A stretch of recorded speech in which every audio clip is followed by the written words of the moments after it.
Les cambriolages ternissent les périodes joyeuses des fêtes de fin d'année.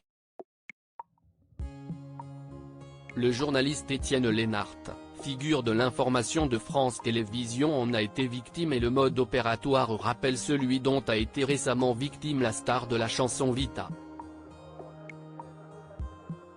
Rédacteur en chef service enquête et reportage chez France 2 et directeur adjoint de l'information à France Télé, le journaliste Étienne Lénart, 61 ans, est une personnalité majeure des arcanes du PAF. Il ne fait toutefois pas parler de lui en raison de ses accomplissements journalistiques et cathodiques mais parce qu'il a été victime d'un cambriolage, comme le relate Le Parisien. Peu après Noël, Étienne Lénart a dû faire face à une déconvenue pour lui et sa famille ce 29 décembre 2023.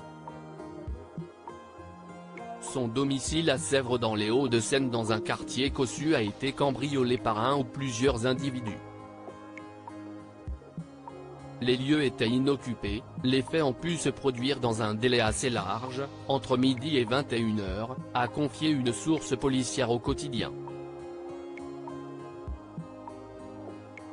C'est à leur retour que les occupants du pavillon ont découvert l'effraction, le préjudice est en cours d'analyse mais le mode opératoire rappelle celui dont a été victime la chanteuse Vita chez elle à Rueil-Malmaison, à la différence que les lieux étaient vides cette fois-ci.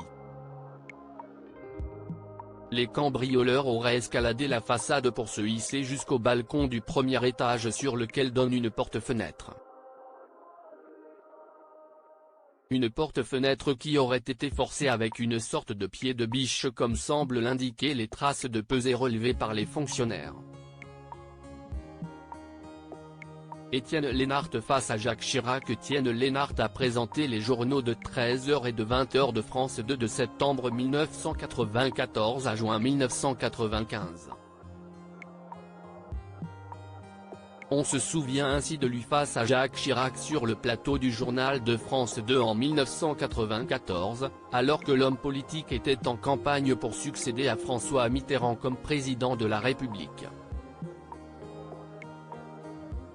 Celui qui a été chargé des opérations spéciales et correspondant de la chaîne publique à Washington puis à Londres a obtenu le poste de rédacteur en chef du service enquête et reportage, puis, en mars 2004, directeur adjoint de l'information de France 2, aux côtés d'Arlette Chabot.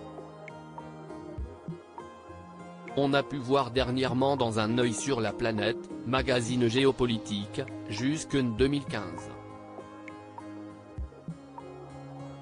Côté vie privée, Étienne Lénart s'est marié en septembre 1988 avec Nathalie de Senneville, ancienne rédactrice en chef de l'hebdomadaire protestant Réformés Ensemble. Ils ont eu 3 enfants.